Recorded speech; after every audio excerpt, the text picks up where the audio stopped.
నమస్కారాలు. Yes news TV channel ప్రేక్షకులకు స్వాగతం. Breaking news.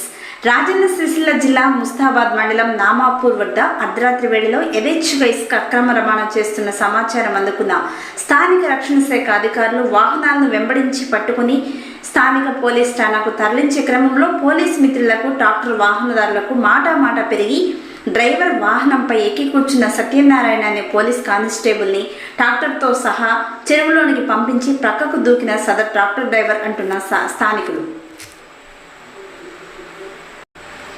ఇంతకు ఆ వాహనం ఎవరిది? గొడవపడ్డ వ్యక్తి ఎవరు? సెటిల్మెంట్ కుదరక ఇలా జరిగిందా?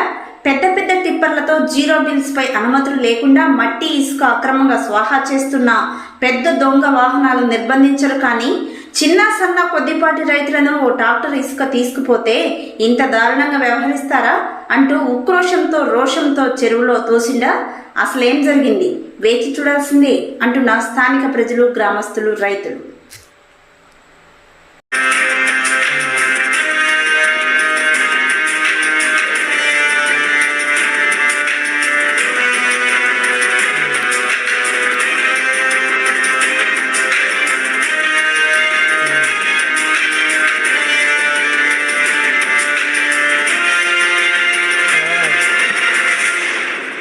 మనం గెలుపుకి దగ్గరలో ఉన్నట్టే అర్థం.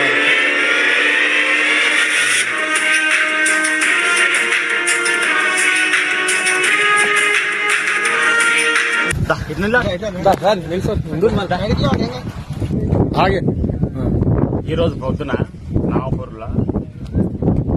గ్రామంలో మేలేచెరు కట్ట దగ్గర చెల్లపాటి కనబడ్డది పొద్దున. అయితే ఈరోజు పొద్దున కనబడుతుంటే నాకు సమాచారం ఇచ్చారు. ఆ సమాచారం ప్రకారం మేము వచ్చి చూసాము. ఇక్కడ ట్రాక్టర్ లోపల ఉంది. కాకపోతే ఏమన్నది పూర్తిగా మాకు వివరాలు ఏం తెలియదు. పోలీసులకు తెచ్చి కాకపోతే ట్రాక్టర్ కనబడుతుంది. బయటకు వచ్చి చూసేవారికి అన్ని రకాలుగా అయితే కనబడుతుంది. మరి ఎవరికి గాయాలని ఏందనేది కూడా మాకు పూర్తి సమాచారం. పొద్దున్నే అందరూ వచ్చి విలేజ్లలో చూసుకున్నారు. మేము కూడా చూసుకున్నాం. ఏం ట్రాక్టర్ అంటే వట్టి ట్రాక్టర్ అనుకుంటుందా? మేము ఇసుక ట్రాక్టర్ అనుకుంటున్నాం. ఇసుక ట్రాక్టర్ కావచ్చు. ఆ ఘటనకి వస్తుంది కాబట్టి రాత్రి బాగా ఇసుక ట్రాక్టర్ నడుస్తుంది. ఇసుక ట్రాక్టర్ పోలీసులకి మరి ఎప్పుడవచ్చే అంటే మాకు తెలిసిన సమాచారం మాకు తెలిసిన సమాచారం ప్రకారం దాని మీద కానిస్టేబుల్ ఉన్నట్టు తెలుస్తుంది. మరి గాయాలైంది ఎవరికి అన్నది వరకు కొంచెం